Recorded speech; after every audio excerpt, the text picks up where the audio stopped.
So I said, Franny, you're standing there with them big bazoomas sticking out. Tell him you love the car. We'll find out if De Niro could really act. Here, sit down over here. You could take either mic, and you could just push the other one out of the way. But basically what we do over here is we just hang out, get to know each other, talk about current events and politics and stuff. Current events? We hit buttons like this. China. Did you hear that? China. Good impression. Sounds like Trump. You got this China. one? It was out of respect. So they hit little buttons, and if it throws you off, we go back there and give him a whap. I'll give him a slap if he's interrupting our conversation too much. But get more current, huh? What's going on with the Taliban? What are your thoughts on the Taliban? Hey, the Taliban is what it is. You want to sell Krispy Kreme and Dunkin' Donuts in Kabul, pick another place to go with the corporate. Are they backing up the Krispy Kreme, the Taliban? Nah, it's just, listen, these people, leave them alone. Let them live the tribal mentality that they have.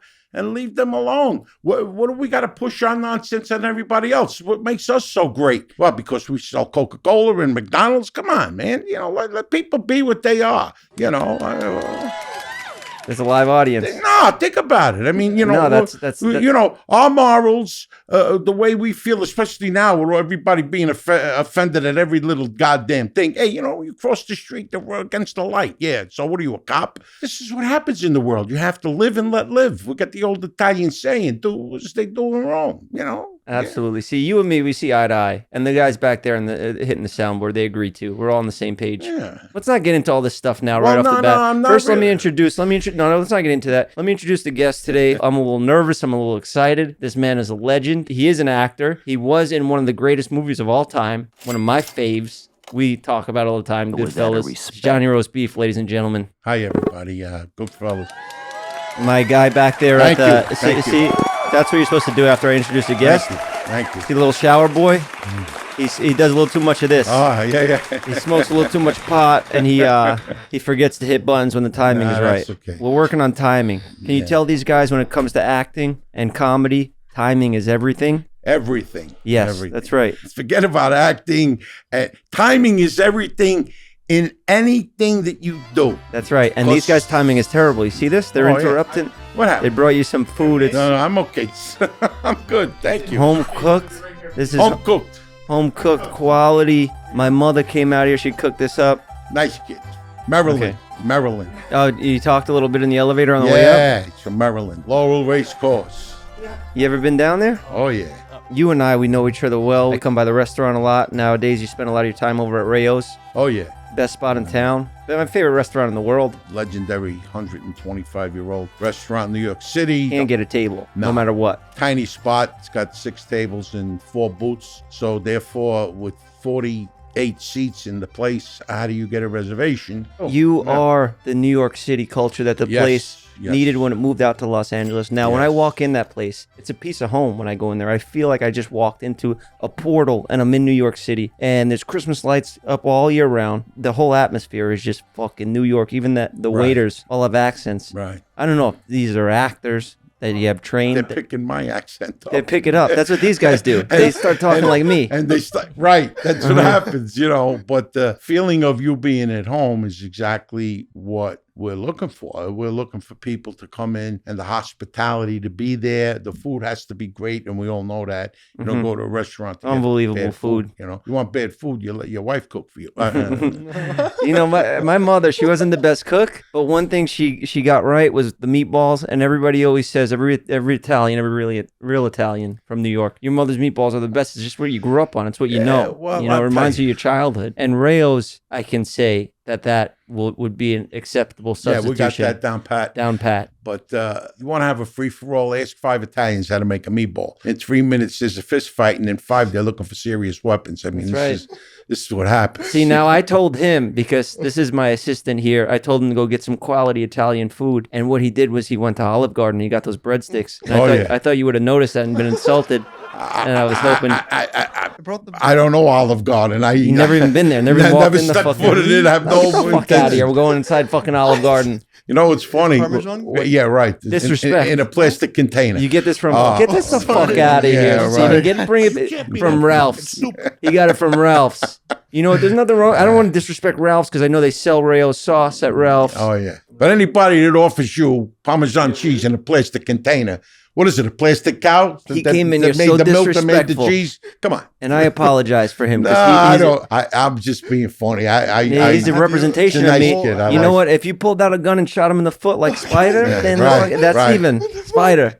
Spider. Michael Imperioli, great job. Yeah. Played Spider. Good, great actor. Right. Do you keep in touch with any of the guys from the old cast? Not really. If I run into them, of course, it's like old home week. We talk about old time and, catch up a little bit. But like to get on a phone and call, no, it's funny making a film, especially a film like Goodfellas. It's like building a building. The electricians work together. Then when they're done, the plumbers come in, they work together. And the project is what it is. But everybody works and then you go your separate ways. I would love that if that's how this business worked, because I got to see these morons every day for years, my whole life, my whole YouTube career. But you know what? I hire all 20-year-old guys that go to Olive Garden and think that's quality Italian food, but they make me happy to see their dumb faces. But I got to ask, speaking of Goodfellas, because you never know when you're working on a project what it's going to be. No. At the time, did you kind of sense, did you have a feeling that this would be one of the most monumental films of all time? My unique experience doing Goodfellas that was my first film. I had nothing to compare it with as far as a professional actor is concerned, but being on that set and watching everything the way it moved, I had a sense that I was part of something very magical. But I had no real basis to think that way. It was just a feeling that I had. And I got news for you. The first time I saw the finished film was in the Warner Center in Rockefeller Center. It was 1/3 the size of a regular screen. And I hated the movie. I didn't like it. Get out of here. Then when I went to the premiere and on the big screen on 3rd Avenue, New York, it was a whole different experience. I went, wow, this was really something magical. And we're talking about a film that we shot physically in 1989, came out in 1990, and this is 2000. Year I was born. Okay, wow. And this is 2021. When you talk about a movie like Casablanca that was done in 1945 or whatever, and we still talk about it. The test of a legendary great film is the test of time. And Goodfellas is in that category because people still, they recognize me from the movie, which is pretty good for 30 something years. It means you look the same. Basically, we looked up a bunch of pictures of you. You look the same. Yeah, more or less. But this is a legendary film, and there's so many new fans to it because they're young. Like you were born in 1990. You said so. I mean, come on. And now it just recently got put on Netflix, and then he watched it. I give these guys homework to do because they don't know anything about anything. And the way I act and go about running my business, these are morals that were embedded in me, the loyalty, everything that I go off of, the respect levels. It's all comes back to the way we were raised. And Goodfellas reminds me so much of my childhood because it like I was born the same year it came out, but it was shot around that time where I grew up in Staten Island. And even a lot of the scenes were shot in Staten Island. I don't know if you shot anything there was over we were in Queens, basically the scenes that I worked in, the bar was in Queens. When they find Franny McGee, who played my wife, and me, our characters dead in the Cadillac, was on Hillside Avenue. And the movie actually takes place the 50s, the 60s, and the 70s. So it was a period piece as well. So even though they shot it in 89, it goes back, like the Cadillac I had was brand new, was a 79. Yeah, there it is. Wow, they got it. Yeah. Damn, beauty, huh? It's a shame you had to bring it back in the movie. Yeah, the funny thing is General Motors didn't make a pink Cadillac after 1966. So they had to get the car and they had to get the color and they had to paint that car pink. In those days, when you bought a new car, you kept the sticker on the window, which is really authentic. Yeah. And and then the bloodstains on it just made the scene more impactful for the audience because there's there's brand the new sticker car. and wow, yeah. Yeah, and then there's the kids. Yeah, the kids find the car. And the way Marty set this shot up is now the kids are seeing this car. The camera is on a track that it lifts across the hood. It was all morning to set the shot up. There's a sticker on the side. Damn! Wow. Yeah. And I tell you a funny story. Oh, there we go. This. Look, brand new, the mileage, everything. There was a guy, I think his name was Nicolette from the Daily News. and he was on the set. When we finished the scene, Franny and I are walking, and this guy comes over and he starts taking pictures. He says, "What's your name?" I said, "Who are you?" You know, he says, "I'm so-and-so from the Daily News." I says, "Really?" I says, "My name is Johnny Williams." I says, "Spell it right." I'm breaking his mold. I don't even You didn't go by Johnny Roastbeef back then? No, yeah, I did, but I didn't say Roastbeef. Yeah, you know. The next day on page 6, there's a big shot of us dead in the car. And friends of mine are on the subway. They see the paper. They think they shot me.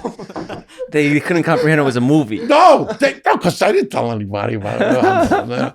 And my aunt in Brooklyn, rest of the soul, she lived to be 100. She gets a call. They used to call me Johnny Boy. She said, "What happened with Johnny Boy?" And she called my mother. My mother says, "No, Loretta, he did a movie. He's in a movie. What's he doing in a movie?" You know, I had friends of mine really thought that I got clipped because, you know, I'm in the neighborhood where that could happen. This is your first job, acting. Yeah. Were you taking acting classes? Were you trying to get into the game, or did you just? No, you know what happened? It's very strange part of my life that it's phenomenal. I was going through a bit of divorce, 3 children and all that. I had my own deli. That's how I got the name Roastbeef. And what happened was I was kind of inwardly searching for something. I did a seminar and people would ask, said, "You know, you're in the wrong business. You should be a performer." I said, "What are you talking about? You should be an actor. You should be performing for people." I'm looking at you right now and I'm thinking you should be a podcaster. Yeah. You could have your own podcast that crushes and that's what happened. You know Joey Diaz? Yeah, Joey. Remind me a lot of Joey Diaz. See, that's a new soundbite for us. Yeah. That's the vibe of the show. That's what you asked me that question. Fuck you and fuck him. Yeah, fuck him. That's right. See? That cocksucker. And you know how much fucking money he's making off his podcast? You could be doing that on top of everything else you well, do. I'm continue getting doing a podcast. Believe me. You've continued acting. You've done a lot of big, credible projects since. You've done Ray Donovan. We saw you in Ray Donovan. You played did NCIS with Mark Harmon not too long, just before COVID hit. I did a guest star on there, and it was great. What a start! You start with Goodfellas. You just fucking beginner's luck, huh? Yeah. You start from the top, work your way down. You know. I didn't know this was your first acting job. Well, it was my first acting job. It was my first movie. I had done a commercial or two. Because I watch movies now, and I'm like, I mean, movies and TV, and it's just like you could tell these actors just showed up and read their script in the trailer while they were getting their makeup done. You know, they didn't Nah. But like you already had it. You had it in you to just act naturally, and you could just play that character. It is kind of an exaggerated version of yourself that you were playing there, but you understood what was going on, the whole synopsis. Like you were not supposed to buy anything. You went out and bought something. Now this guy's mad, and you feel kind of like you screwed up, but also, Scorsese's direction to me, he sends for me to go in the trailer and to see him. And he's kind of a small guy, and he goes, "Johnny, listen, I know your reputation in the neighborhood where you come from and all that." He says, "But I gotta see that that this character has killed a lot of guys. And I want to see fear. I want to see you be intimidated by him." So when we went and I met De Niro for the first time by the bar, I had to break the ice with him, and I did an Abbott and Costello routine because I'm out of my mind. That this is the way I am. I didn't go to school to be an actor. I just live a life very to its fullest. So I took a shot. What are they going to do? Fire me? So when De Niro said to me, "Who are you? What are you, a cop?" He said, "No, I'm a crook. What cop?" And as we were talking, I did an Abbott and Costello, like, Niagara Falls, slowly I turn. I did one of those on De Niro. And man, he got it. He got it, and he started laughing. And once I broke the ice with him, we were on the same level, and which is great. The guy's a great actor, right? So De Niro tells me, he said, "Listen," he says, "Johnny, I don't care where it is in the scene." He says, "Just tell me not to get excited." We do the scene, and all of a sudden, I'm like, "What are you getting excited about?" "What?" And then he rips my head off, Yeah. And so that was he gave you that switch. his ignition. That was his ignition switch. Now, I don't know I'm part of this, catalyst of him. All I'm doing is what they're asking me to do. I just reacted to what he reacted with him, and that's what they wanted. That's genuine. That's what they want. Genuine reaction. Yeah. And that's what I do to these guys sometimes because he's now my new apprentice and we film a lot together and we'll have a script written and I won't tell him what his part is. I'll give him little trigger words like that. And that's what keeps the story going. But I want my stuff to be so blended with reality and surprises work. Yeah. And let's say you act, you're in front of people, you're embarrassed, but also you want to respect the guy, but also you don't want to, look like you're getting disrespected. So, now watch this. Watch this. It's a wedding gift, Jimmy. Watch this. From my mother. It's under her name. I just got married. She didn't have that line. I gave her that line. Oh, yeah? Yeah. Yeah, she didn't have that line. It's nice the freedom you guys had on set back then. You could tell. No, I didn't have freedom. I took a shot. I didn't know what I was doing. You can't do that shit. I said, Franny, you're standing there with them big bazoomas sticking out. I said, he's yelling at me. I said, tell him something. Get the heat off me. She goes, but I don't have any lines. Tell him you love the car. And we'll find out if De Niro could really act because he didn't know it was coming. Yeah. And you talk about surprises? Yeah. So she says, oh, but I love that car. And he says, this is sweetheart. And he didn't miss a beat. And she said, but what about Marty? I said, if Marty... John, this is great. This right here, you're not even saying anything. You're not even talking, but the performance in your face. It's real acting. It's real talent.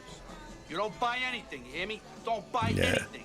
Life is a learning experience from birth to the grave. And you learn something every day. And that's what makes the adventure of living every day possible. I mean, in Italian, they got a saying that you want to make God smile, make a plan. Happiness could be elusive and it could be overrated at the same time. You gotta be content. I give you something that I came up with. They should take one word out of the dictionary. And I like to ask anybody if they know what word that is. That's a simple, pure concept. 4 letters. Oh, 4 letters? Yeah. And it begins with M. M. Marriage? More. Exactly right. More. Oh, more? Right. If you take more out of the dictionary, you'll find contentment. Because contentment, you're missing the boat if you're always looking for more. You can never be content. So you could have a good thing and want more of it. You understand? You could have money, but you want more. Yeah, 100%. You could have a career, but you want more. You could be getting views, but you want more. That's true. And contentment is the lack of... with addiction, gambling. You gamble, you hit big, you're playing blackjack. More. I got 10 G's in front of me. More. But I'm not rich. More. Let's double it, and then you're done. You're broke. You're at zero. Well, how you define being rich? If you define it by how many chips you have in front of you, you're in big trouble. Mm-hmm. There's a lot more to being content, happy, than riches of material. Mm-hmm. I'm old school when it comes to that. Would you say you're content right now? I am content. I have a great life. I go to work and it's like going home. Are you single now? Yep. Okay. Same. Yep.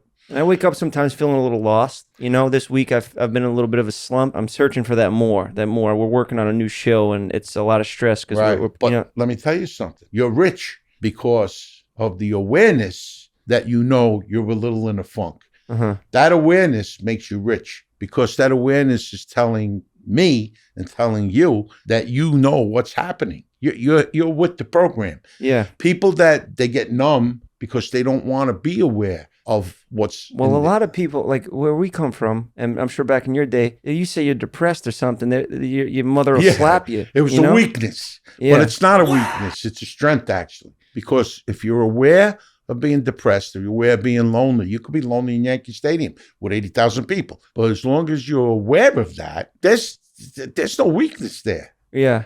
There's strength, actually, because you're looking at it and you're facing it and you're looking at it. You're not dodging the bullet. That's why therapy has to be good because they help you become aware of what's going on. Each person has their unique situation. Would you ever speak to a shrink? No. What about when Tony Soprano went to therapy? There was a good premise there. That showed weakness in that life, that you would go and speak to a therapist or someone that's out of the life. You're a rat. Well, not necessarily a rat. It's just you're weak. Also, these guys will never understand. But in that world, you can't even admit to going down on your wife. Absolutely. Because it shows a sign of weakness. Absolutely. Like telling your friends you eat pussy? What are you fucking, you know? Wait, like you can't tell your friends that like you like nailed this chick. You could say that you fucking nailed this chick or whatever, but you can't say that's manly. Hands, that's manly. So you can't say we held hands and sat on a pier and watched. I mean, that's respectful as holding hands, but saying you went down, it's just a weird thing. I don't know. I guess I got to give you a couple more movies to watch. What's an example? I don't fucking understand fucking nothing. Wait, from that area or just back then it was considered weak? No, it's a virility thing. Men are supposed to be hunters. They're supposed to go score with girls and you know. You're supposed to be the one getting the fucking. You know, look at Goodfellas. Goodfellas, you got the wives were Saturday night, the Gomadas were Friday night. So it's kind of like condoning you cheating on your wife. Monogamy, yeah. It's like almost like you have to be. It's almost you have to cheat. Yeah. That's what I'm saying. If you get a girlfriend, Dude, just leave her alone, bro. Cheat right away. Yeah. But you're overlooking the vow that you made when you said that this is your partner. A lot of life. hypocrisy in our culture. The whole thing. So like the women, when I see like the women talking, like there's like old there's mobster movies and all that, or sorry, not That's okay. What is it? Is it mafia? Sorry, right? Yeah. Yeah. The women kind of have this like accent where they're like, I don't know if it's like a New York thing or if it's like the 80s thing where they'll be like, they'll say like for the. No, that's how people talk over there still in Staten Island till this day. Kid missed the bus. Fucking forget about the Taliban. I say they nuked the whole state of Maryland. You know? No, let's put our troops over there. I don't think he's a good representative of Maryland. Maybe he is. I don't know. Is everyone from Maryland like you, Steven? No, they're like. Do you want to see Dr. Raymond? Hey, he made it to Hollywood. Come on. He did, and I respect him for that because he's a nervous, scared kid, but he's very talented and funny. He's got an awkward sense of humor, but he has an original niche to him. Yeah. He's a gem when you get to know him. He's a nice kid. He's a nice kid. I said that from the beginning. Yeah, and I take these guys under my wing and I mentor them. I give them movies to watch like Goodfellas, so that you're actually their teacher too. You said a lot of nice things already. We're just getting started. Okay, guys, real quick. Today's episode is sponsored by the Kraken app. If you're interested in investing in cryptocurrencies but aren't sure where to get started, check out the Kraken app. With Kraken, you can buy and sell over 50 of the most popular cryptos like Bitcoin, Dogecoin, and Ethereum on the go 24/7. It's super easy to get started. Just download the app, create your account, and you'll be investing in minutes. Steven, you got any investments in crypto? Yeah. What coins in? Are you actually or no? Dogecoin. How much you got in there right now? $20. $20. Hey, it's super easy to get started. Just download the app, create your own account, and you'll be investing in minutes. One of the coolest things about buying crypto through Kraken is that you don't need a lot of money to try it out. So even if Bitcoin is worth something like 40K, 40,000, you can buy it for as little as $10 worth on Kraken to get your feet wet. Really? Yeah, you get it. Bitcoin just $10 worth, you know? Find out for yourself why Kraken has been one of the highest rated places to buy crypto for the last 10 years. Go to kraken.com/JeffFM to learn more or search for Kraken in the App Store. Yeah, baby, crypto, it's going back up. It's shooting up. It's skyrocketing. Boom. Did you ever do any loan sharking, any sports booking? You could say that on the show. I admit to all my stuff, statute of limitations. No, no illegal stuff for me. No, I'm straight as an arrow. I know you won't even say it, even if you did it. That's right. That's correct. I mean, I come on here and I'm full blown entertainer now. Everything I did in the past, that where I bent the law a little bit, I'm open about that because I'm able to share my past experiences and help people out. There is. Everybody has done something that's, not 100% on the up and up. And you know what? It's not confession time. That's why they got the Fifth Amendment. I feel like as a creator, you got to share your stories, Otherwise, how would Goodfellas even be made? It was based on a true story. I know a lot of things were a little bit of a stretch. But they stretched out. If you wrote a book, and you were completely honest in that book, I think you'd have a #1 bestseller. Thank you for that. And you know what? This thing keeps coming up to me about autobiographical situation. It's phenomenal because, where I was born, the zip code is 10029. Mm-hmm. That's East Harlem. It's called Hell's Gate Station, the U.S. Post Office. Yeah. And I end up in 90210. What a shift, huh? It's the same numbers, and like, oh shit! I didn't even realize that. Yeah, it's the same numbers. So it's very interesting, that trip from 10029 to 90210 and everything in between is a book. And I know there are millions of people out there that think their life is very special. I don't. Yeah. But people tell me that I do.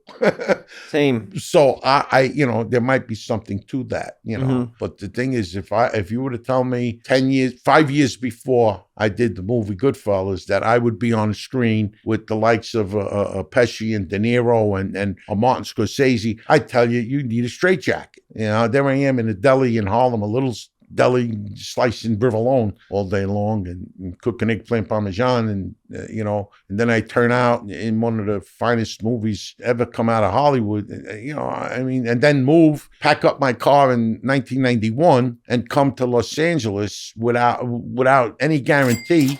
It's pretty adventurous, I would say. Yeah. And I worked all the time. Oh yeah. I worked all the time. So you were working, still hustling the roast beef, the deli? No. I came out here. I was gone with the deli business. I came out here and I had an agent. The agent said to me, if you get your ass out here, I will represent you. He never met me, but he knew me from Goodfellas and State of Grace, and he said, you just come out. Talking 1991. That's when, you had the headshot and everybody walked it into the studio. There was none of this technology, Zoom, and we're going to Zoom. Yeah, Zoom. I was a rough piece of work when I came out here, and the casting directors didn't get me. And they would call Tom and say, is he an actor or what? And Tom said, well, Scorsese thought so, okay? And then you kick the door down and you get a job, and then before you know it, you're doing, 2 guest stars a week, and you're doing the pilot, and you're doing this, and you're doing a film, the Honeymoon in Vegas. I mean, it was a snowball. It was terrific. Mm-hmm. I enjoyed it because to me, I was learning, and I was having fun, and I was creative, and there was stuff going on that was unfolding to myself, and it was entertaining at the same time. Today, the directors are at a film school for the past 20 years. That's all they know is the computer, the phone. They'll hire you off that. Which, it put guys like me kind of like, my strength is meeting me. You're an in-person type of guy for sure. Well, walking into a room and having a presence. I'm on Zoom, and we're going to Zoom. Yeah, Zoom.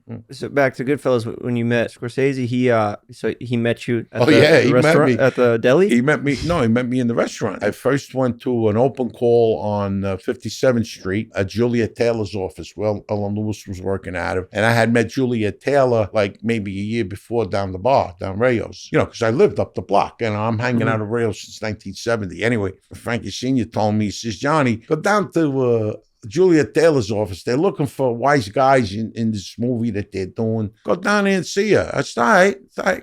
I went down and she really liked me, Ellen Lewis, and they came up with Scorsese up to Rayos. And I was there, of course. And when Ellen Lewis walked in, she went, Johnny, what are you doing here? I says, what am I doing here? What are you doing here? I live up the block, So she kind of laughed. And they sat at the table and Marty met me there. And then I had to go down to Warner Rockefeller Center. Damn, so you basically had your audition at a dinner table. Yeah.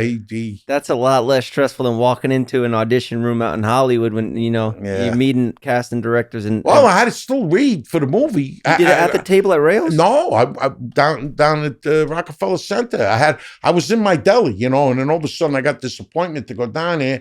I didn't have time to change. So I threw a jacket over the mustard stained shirt and I went down there and believe me, I was intimidated because when I went down there, I remember I had no resume to speak of. Yeah. And I'm looking at guys that I seen on TV that I went, oh my God, what am I doing here? I said to myself, and when I went in the room, it was even funnier because the audition itself wasn't like an audition. Marty was there and Ellen Lewis was there and this actor was there and he was supposed to read with me, but Marty was sitting down and asking me questions and I was talking to him and I got kind of relaxed. And all of a sudden, the actor started doing the lines from the audition that I'm supposed to be doing.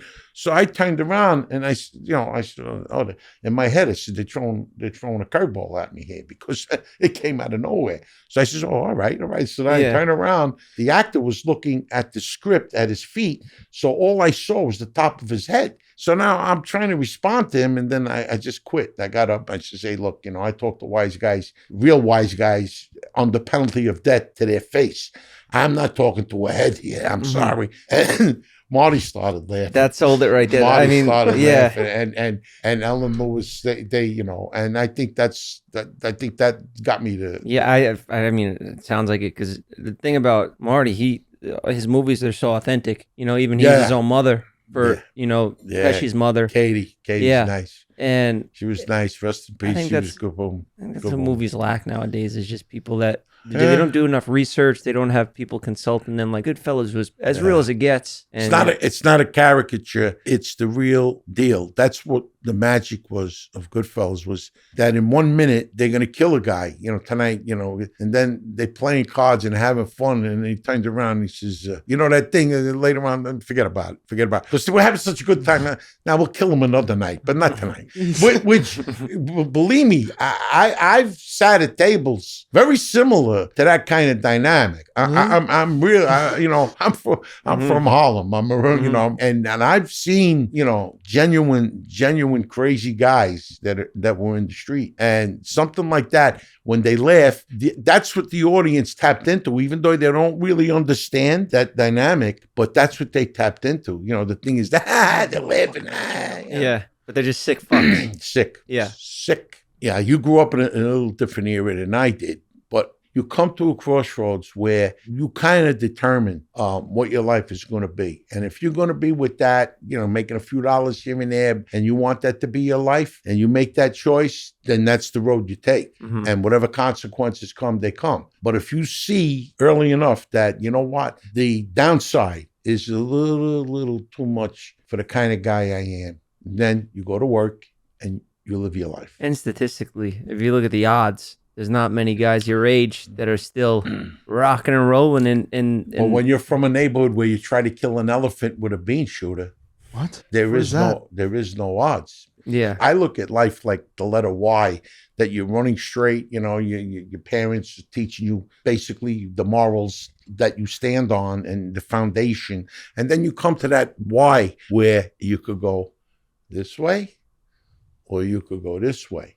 Mm-hmm. And then you determine, because then you're on your own. Even you maybe still be living home, but you've done things that your parents would never dream that you were partaking, but you did it. And you did it on your own. And I would have never told them either. No. But I talk about it public on a podcast, and now my mother listens to it, and she knows everything. So I just rat myself out on here. It's called the Rat Cast. Nah. You just becoming aware of the choices you made, the options that you thought you had at the time. The older you get, you find out that you had other options that you kind of ignored. So, I mean, look, this is a human experience. This is the way it is, just the way it goes. Mm-hmm. And growing up like I did on the streets of New York, I mean, there was no computer where you're in your room. They needed a crowbar to get you away from the games. Our games were real. We were in the street, 7 years old, Johnny on a pony.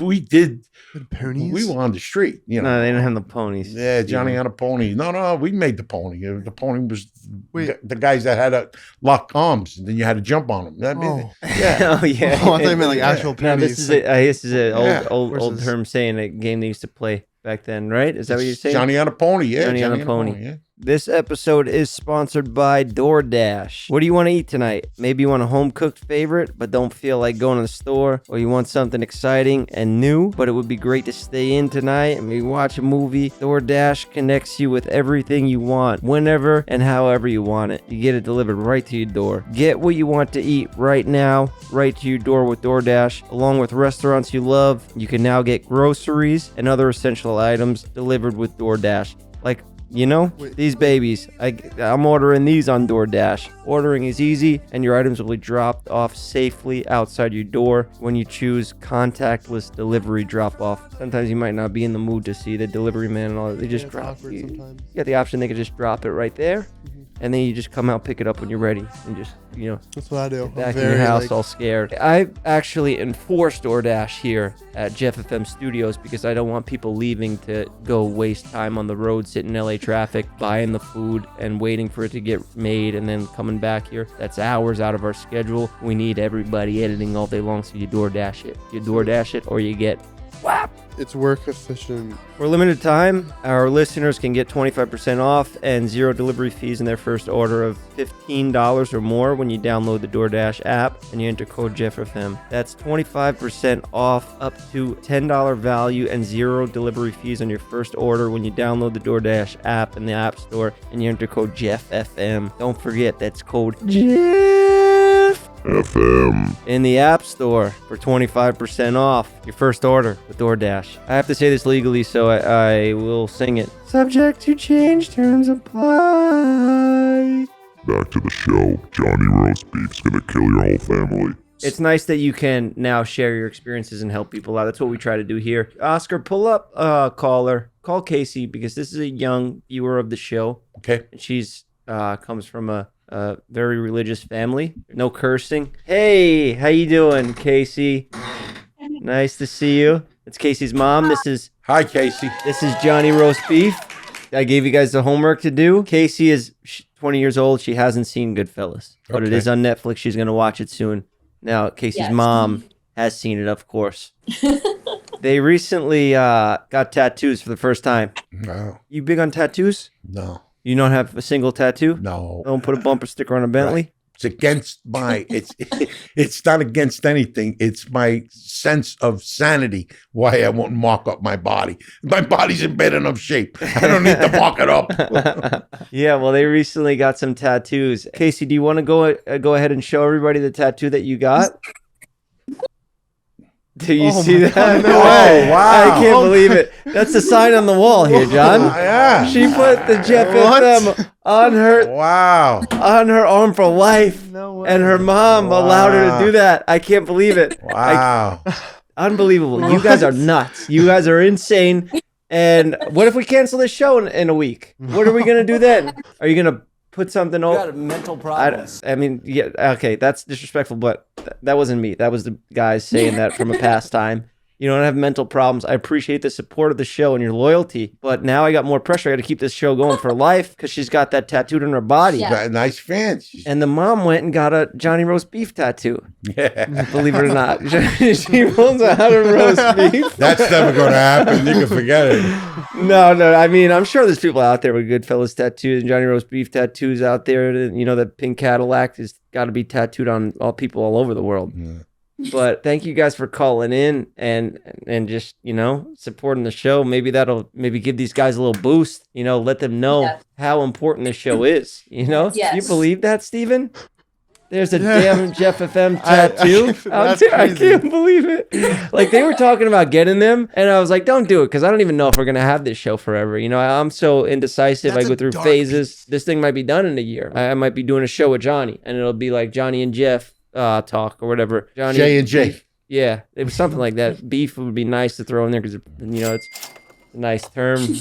You might have to change the tattoo. Maybe put Johnny and Jeff FM. So just save some room over there. Is that your first tattoo? Yes. Wow. Oh my God. Wow. I was having a rough week. You know, You're back all on changed. track. I got a haircut. Back on I got track. cleaned up. I got a new pair.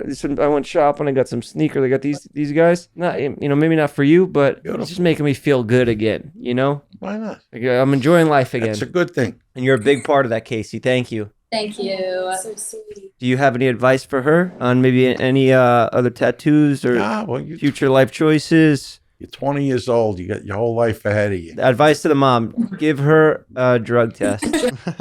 Yeah, I think she needs to be tested for psychedelic drugs because I think she's using some ayahuasca, you know, DMT. Maybe she's licking those frogs. I don't know. What do they use back in your day, John? Any Lots of stuff.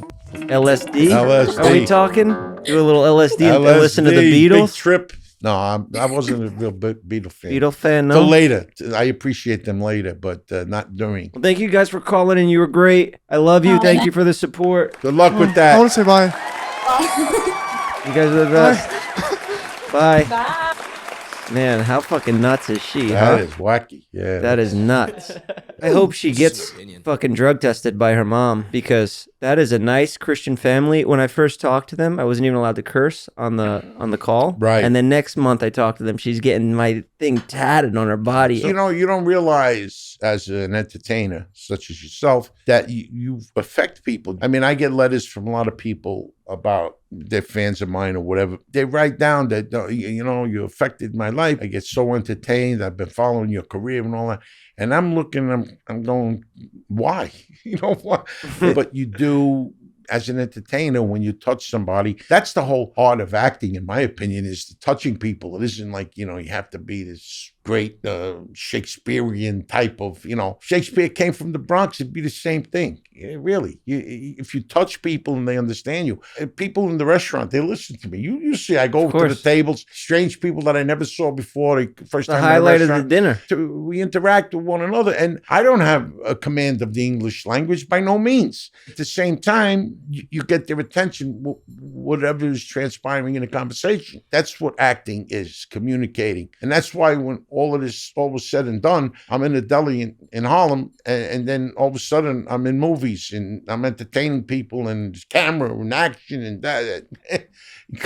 It's phenomenal. You discover these things that you have a natural talent to do. And if you get lucky enough, and you talk about timing, you get lucky enough that you're able to share your talent in this crazy business called show business, and you're really, really off the ground, because there's a lot of talented people out there that never get the opportunity. Yeah, it's got to be right place, right time, right attitude, and work ethic. Well, I'm going to do a podcast called What's Your Beef? And it's going to be about life, what it was, what it is, and meatballs. And then I got Mama and Son, which I sent you the trailer, a show based a little bit on Rayo's, what happened, how it got discovered. This is your pilot that you put together for your show. And TV's great and all, but podcasting, people just want content pumped out nowadays. I know. This is what people listen to now, and they watch it as a show on their TV. Yes. If you could do this, you could shoot this right now. I'll have my crew set you up a set tomorrow. We'll get you going tomorrow if you want to. You think about it. Let it sink and sleep on it, and let me know. But then nobody's going to listen to this anymore. They're going to be listening to Johnny Roastbeef FM. In September, the podcast is going to come up. Chuck LaBella Productions doing it. So it's going to be high quality, and you will be a guest for me. You don't want a bunch of morons producing it? You will be a guest for me. No. Okay, absolutely. I'd love to. You will definitely be a guest. Absolutely. It'd be great. My pleasure. Let's check out this trailer. From the restaurant has passed the frying pan on to her only child. I do get a lot of Rayo's vibes from this. Mama, Artie has absolutely no intention of changing a thing. There he is. Restaurant. I'm Artie, cook/owner. Ramona, Artie's only child, has a master's degree in business and has come back to New York to help out her dad. That's your daughter? She plays my daughter. Challenges her father. How? Annika Marks. So how much older is she now? 10 years older. Evening, sir, and welcome to Mama and Son Restaurante, where you're gonna have to wait like everybody else. I ain't like everybody else. Ramona! You keep in touch with this kid still? Yes. Do you? Yeah. I think I could play that role. Yeah. It's a shame, but we're gonna have to bump him. He might go on vacation for a while soon anyway, you know? He might disappear soon. The two girls that work in the kitchen, they're undercover gay couple. and look at this girl. She's in Sweden right now. Oh, look at this. My favorite scene of the trailer. He casted her himself. Yeah, Johnny, I did Johnny cast went her. out and he saw her and he said, I want you to be part of my show. She reminded me so much of Ingrid Bergman. And she's Swedish too. I can't believe it. Yeah, he said, I need this girl to play this role. I like the pizza transitions. Yeah. Who edited this? Did you chop this up yourself? No, I edited it. Tell me what's going on here. Come and visit Mama and Son, where a reservation. It's a very funny show, you know. Yeah, I definitely see the comedic aspect of it, and it reminds me a lot of Rayo's. Yeah. It's a perfect fit for you. But I just see you podcasting, man. Like I thought I was gonna take the actor route. That's what my dream was. Watching movies like Goodfellas and you guys do it, and seeing De Niro and just Scorsese and all, like everything you guys did, I was like, this is what I want to do. Now the world has just taken a shift, especially with the pandemic. Their films have halted, TV shows have halted. Everything's, smaller productions that were able to blow up throughout this time. And it's just got people used to consuming content every week. You want to see what I'm talking, you want to see what these guys are doing, like what we're up to. And it's just, this is what people watch now. It's a changed world. You're right. It's quick, and they don't have the time to develop what's here, what's now. All right, what's next? Well, we've already seen all the good movies. I don't want to see any new stuff on Netflix because it's just there's no passion behind it. Like, it's not like when you guys made Goodfellas, it was your life. Like your life went into that. It was these people's lives, their family members, and everything was just so real, so authentic. The quality of the film was there, and the background of the people that put this whole movie together. They knew the story they were going to tell. Even though it was a true story, they knew how to tell that story and all the aspects of it. The marriage, the wedding scene. It's just one thing after another. Was so authentic. To watch a movie that's 2.5 hours long and still be in it, it says a lot about what they did. It was really magical. It was really magical what they did. It's the least talking I've ever done on the show. Usually I talk about myself the whole time. Just do a bunch of Conor McGregor impressions, talk about how many weights I could lift, workouts, how fast I run, and people are sick of it, So this was a breath of fresh air having you on, John. Thank you. I really appreciate it. One of my favorite episodes. I appreciate you exposing Mama and Son. Absolutely. My pleasure. You're a legend. You inspired a lot of people. I'm sure you helped a lot of people. I hope so. I hope so. If there's anything else you want to add before we wrap it up? Any girls you want to give a shout out to? Or if you want somebody to DM you, if you're after, maybe Jennifer Lopez or something like that. J-Lo comes in. She's nice. Oh, yeah, you already know her. So you got nothing. She's a nice nobody woman. To call out. Nice girl. Jennifer. All right, then I think we can wrap it up. I'll walk you out. You sure you don't want any breadsticks from Olive Garden before you go? I'm late. You want any breadsticks to go? Right. No, you don't eat that crap, huh? No. Get it out of here, Steven. It's disrespectful. Get rid of the Olive Garden.